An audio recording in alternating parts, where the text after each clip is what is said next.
The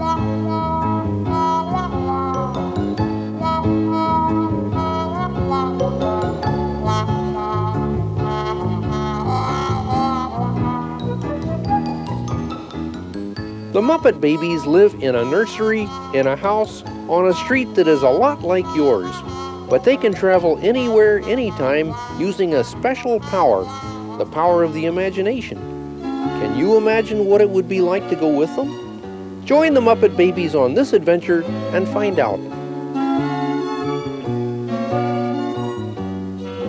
Oh, Uncle Kermit, do I have to go to sleep? It's still light out. Oh, come on, Robin. It might be light outside, but it's past your bedtime because you've got a school day tomorrow. But, Uncle Kermit, there's so much to do. There's games to play and pictures to draw and books to read. Oh, I don't have time to go to sleep. Sleeping is boring. Come on, Robin. Go to sleep. Uncle Kermit, could you at least read me a bedtime story? Well, okay. But just one. You know, there's a book around here that's all about Gonzo being bored one day and what happened to him. I think you might like it. Here it is right here. Well, what's it called? Well, it's called Baby Gonzo's Treasure Hunt. And it was written by Joanne Louise Michaels, and the pictures were drawn by Tom Cooke. One rainy morning, the Muppet Babies were eating breakfast. Gee, Gonzo said glumly, it's raining so hard that Nanny will never be able to take us to the amusement park today. There's nothing to do in the nursery, and I'm bored. I'm sure you can find something to do if you use your imagination, Kermit suggested. For instance, just look what's on the back of this box of Golden Treasure cereal. It's a real pirate's map. That isn't a real map, Gonzo mumbled, eating another spoonful of cereal. It's only a game on a cereal box. Kermit shook his head. Take a closer look. Gonzo picked up the box and peered at the map.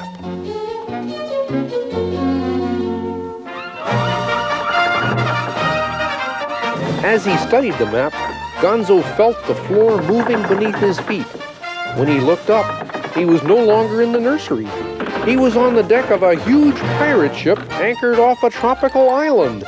The ship was the Jolly Gonzo. Around him stood his pirate crew.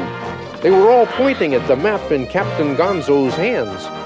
This map means silver, gold, jewels, real treasure, bellowed the first mate, Mr. Kriegel. Aye, aye, agreed the other pirates. Gonzo shook his head. No, it doesn't. It's just a cereal box map, and I'm bored. But the pirates wouldn't listen.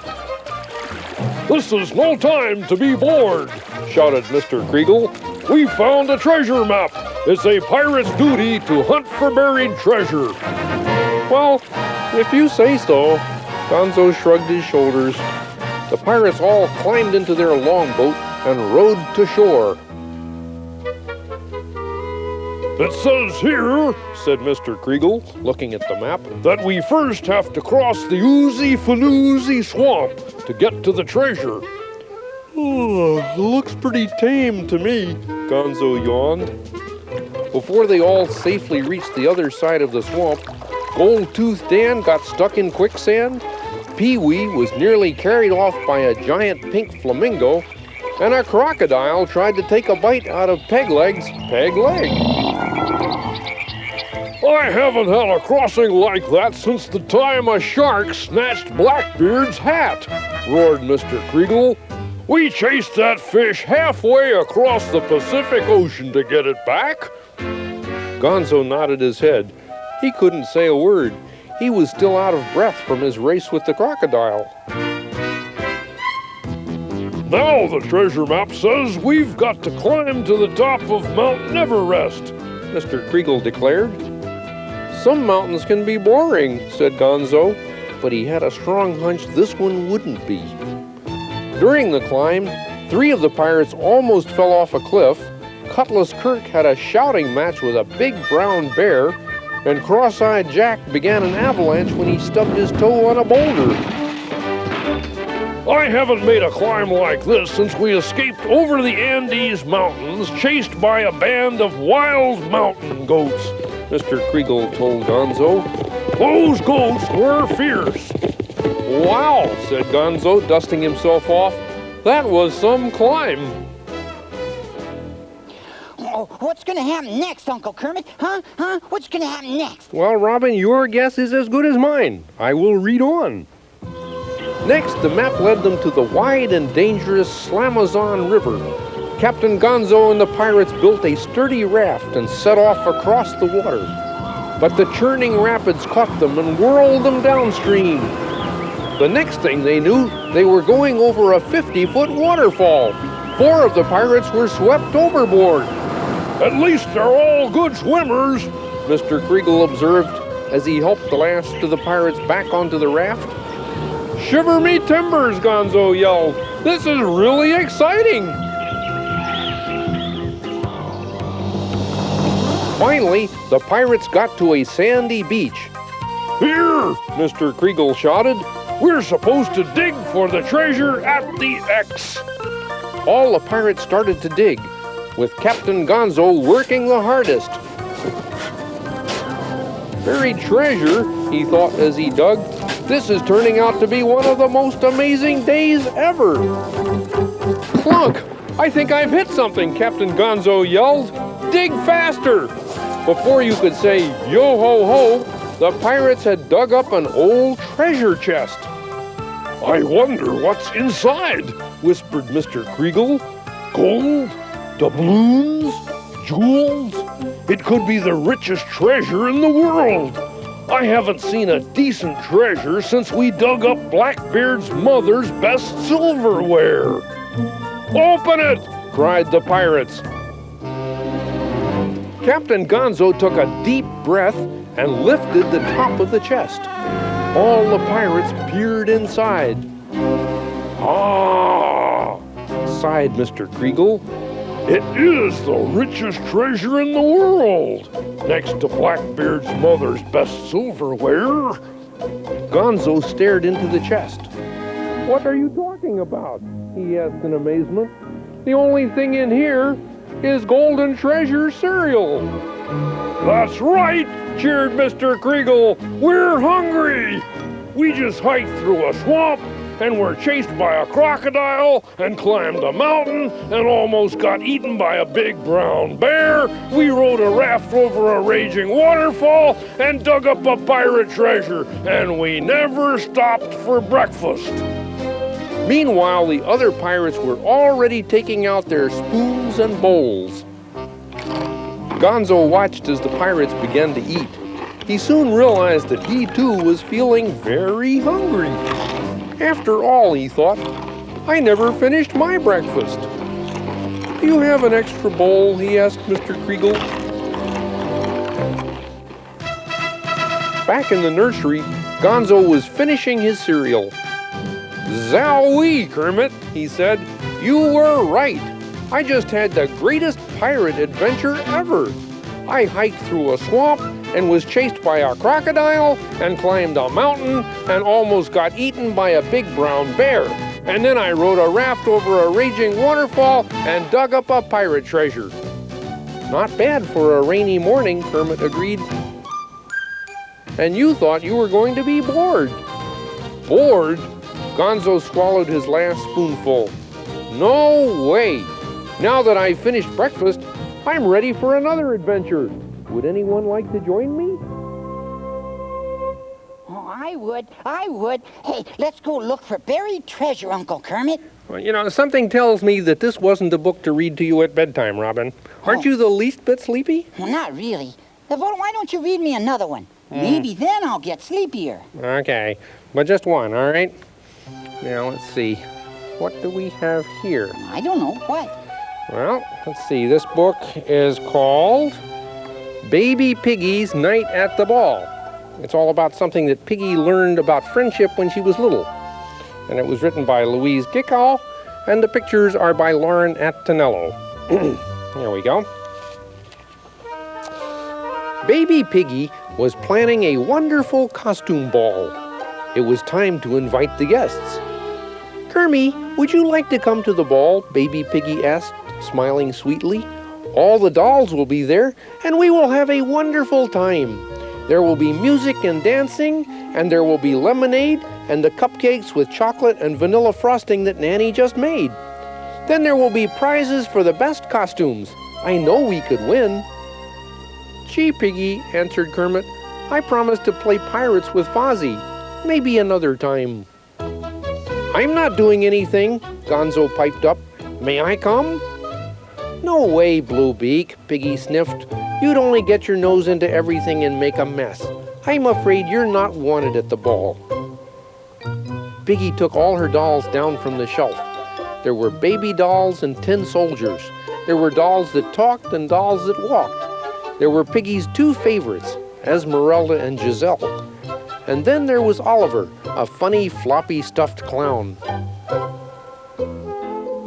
Piggy imagined that it was time to get ready for the ball. "We don't want to be late," she told Esmeralda and Giselle, "so let's put on our costumes." "Oh, yes," said Esmeralda. "I'm going as a cowgirl. I'm even bringing my pony, Old Paint." "I'm going as a beautiful ballerina," added Giselle. "I'll dance and twirl all night long." "I'm going to be a fairy princess," announced Piggy. "What are you going to wear, Oliver?" "I'm already dressed for the ball," Oliver laughed, standing on his head. "I'm going as a clown. After all, that's what I always am." "He shouldn't be allowed to come," said Esmeralda, turning up her nose. "No," Giselle agreed. "He's just a silly clown." Piggy disagreed. "All the other dolls are coming," she said. "I think he should too." Oliver escorted Piggy, Esmeralda, and Giselle to the dolls' ball. When they got there, Piggy's eyes opened wide. Everything was so beautiful. A crystal chandelier hung from the ceiling, and there were flowers everywhere. All the dolls were in costume, and the tin soldiers and loveliest dolls were dancing a waltz. Two of the most dashing soldiers asked Esmeralda and Giselle to dance. Piggy watched as they whirled around the floor. Suddenly, Piggy saw all the dolls looking up and pointing. She looked up too. There was Oliver, swinging on the crystal chandelier. "I'm Oliver, the amazing acrobat," he shouted, swinging back and forth and back again. Then he let go and dropped right into a crowd of tin soldiers, knocking them all down. "Isn't this fun?" Oliver laughed. "Oliver," Piggy said, shaking her head, "it's not fun. You've made a terrible mess." Oliver looked at the pile of soldiers on the floor. Then he looked at Piggy. "I'm sorry," he said. "I didn't mean to." Well, that Oliver's some clown, huh, Uncle Kermit? Yeah, I don't think Piggy appreciated his sense of humor very much, though. Yeah. I guess I can see why. He made a mess. Mm-hmm. What happens next? Well, let's see. Supper was served at 8 o'clock. There were little peanut butter and jelly sandwiches, 5 kinds of cake, and 2 huge silver bowls, one filled with chocolate ice cream and one filled with vanilla. Piggy had piled her plate high and was nibbling some cake when she saw a crowd gathering around the table. She stood up to get a better look. What she saw made her gasp. Oliver was trying to balance the bowl of chocolate ice cream on his nose. "I'm the greatest juggler in the world," Oliver shouted. "Hand me the bowl of vanilla." As Piggy watched, the bowl on Oliver's nose began to wobble this way and that. Then, with a huge crash, it fell, splashing chocolate ice cream all over the place. "Oh no!" cried Esmeralda. "He's gotten ice cream all over my costume." "And mine," Giselle echoed. "Oh, Oliver, look at the mess you've made." Piggy gazed down at the spilled ice cream. Oliver hung his head. "I'm sorry," he said. "I didn't mean to." Piggy cleaned up as best she could. She was just sitting down for a rest when she heard a voice. "Excuse me," it said. May I have this dance?" Piggy looked around. Standing there was the most handsome frog she had ever seen. He was dressed as a noble prince. "Of course," Piggy smiled. "I'd love to dance." Piggy and the handsome frog were doing the frog trot when she noticed Oliver. He was practicing his somersaults, and he was headed straight for the orchestra. Look at my terrific tumbling! Oliver shouted, doing his best backflip. "Watch out!" Piggy cried, but it was too late. Oliver had rolled right into the violin section.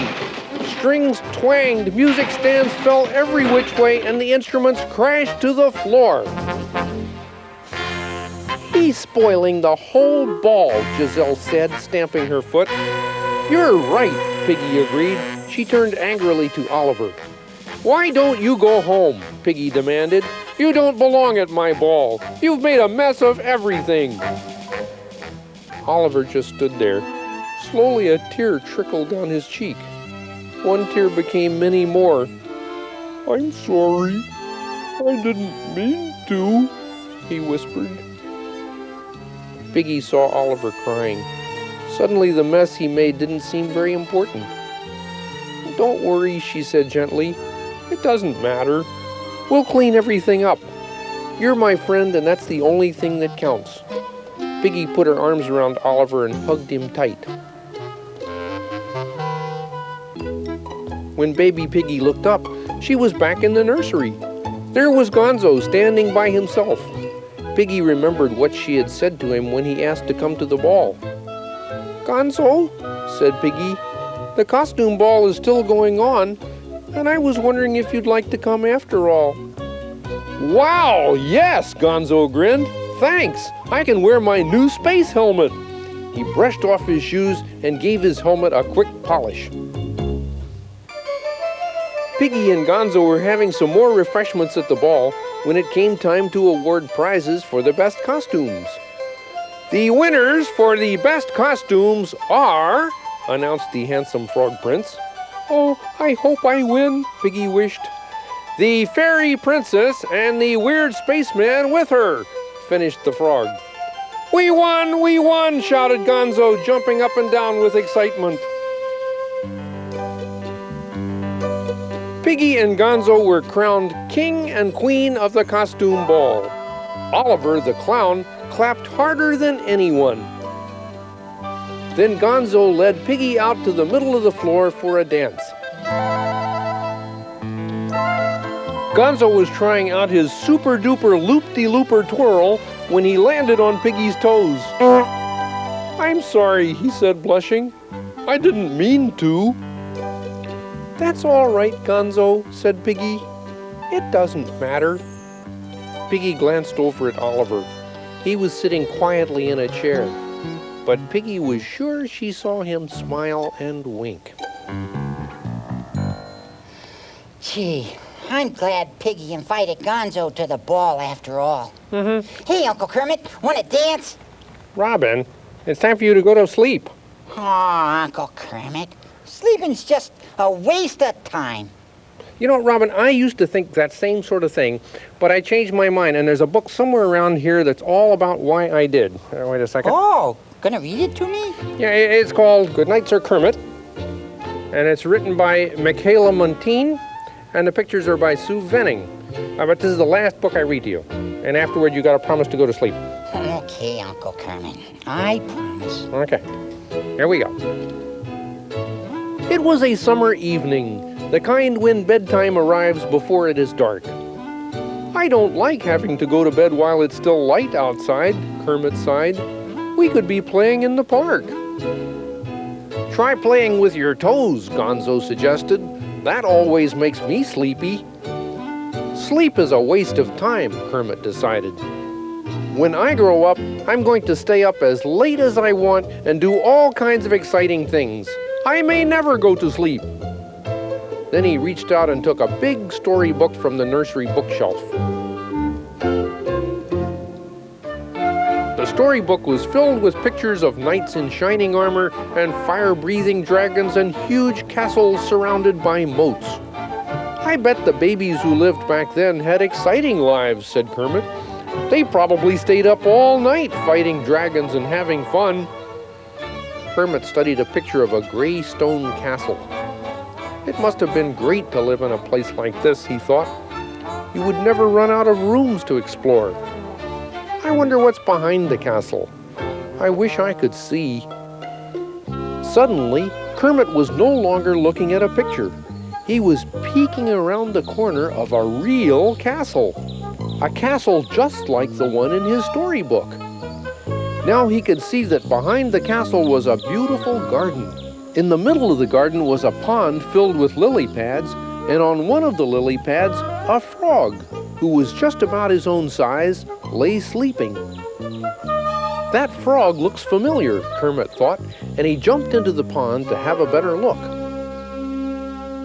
As Kermit neared the lily pad, the sleeping frog woke with a start.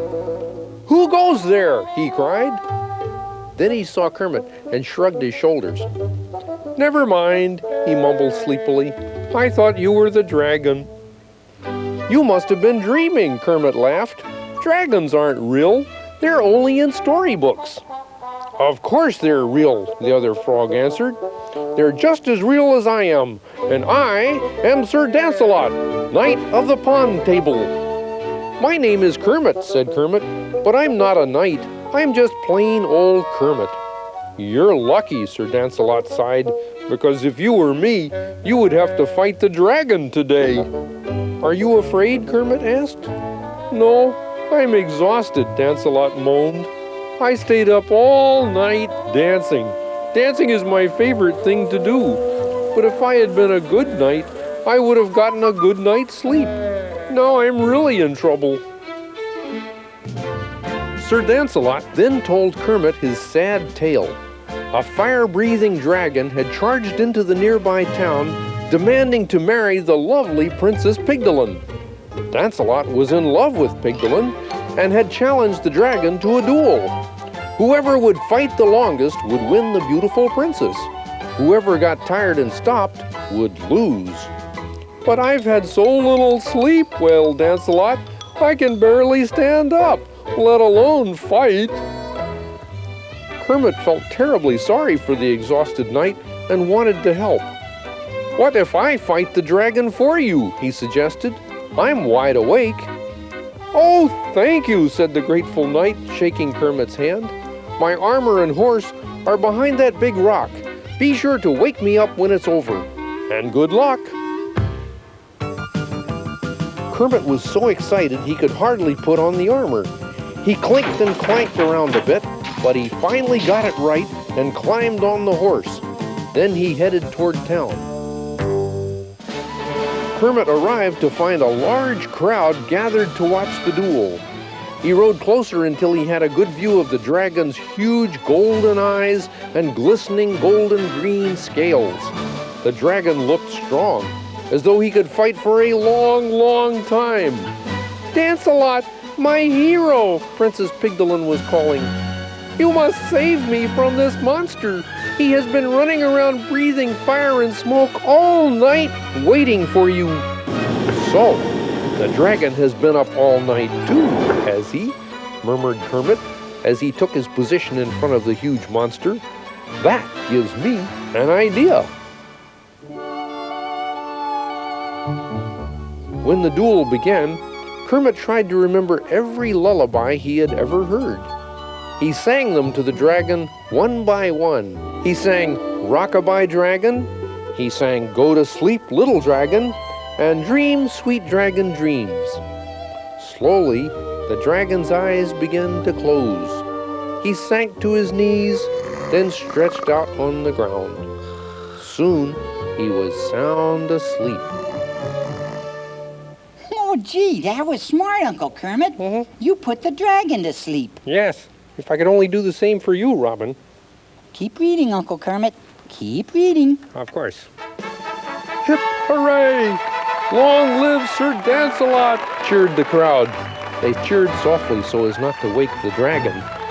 "My hero," sighed Princess Pigdolin. "You have conquered the dragon, and now we can be married." she leaned over to give Kermit a kiss. "Oh no," thought Kermit. "This is going too far. Fighting dragons is one thing, but marrying a princess is another. I'd better get the real Sir Lancelot." "Excuse me, your royal pigginess," Kermit said with a bow.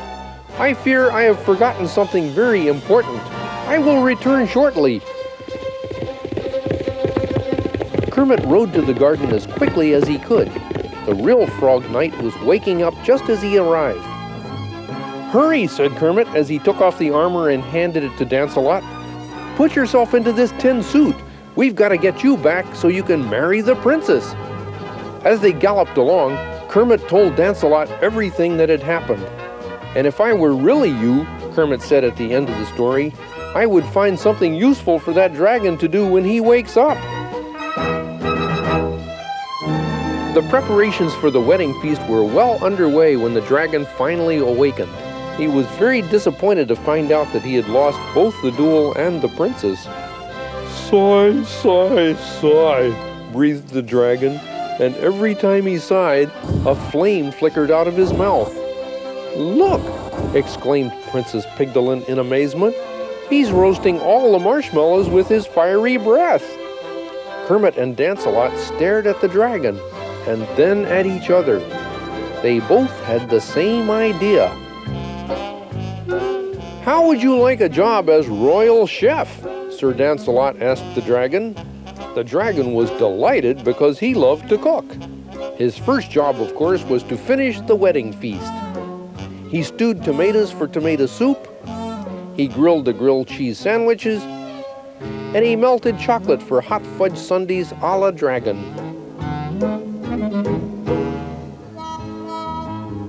Kermit had a wonderful time at the wedding, but after his busy day, he was finally beginning to feel sleepy.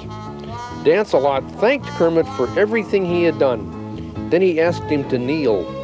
Drawing his sword, Lancelot said, "For your bravery and untiring devotion, I now dub thee Sir Kermit, Knight of the Pond Table."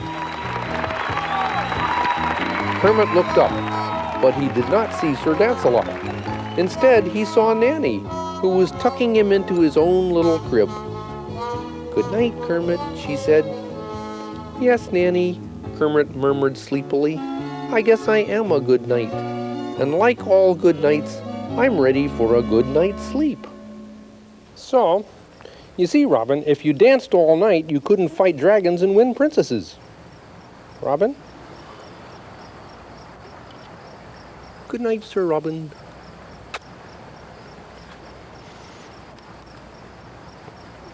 Sleep tight.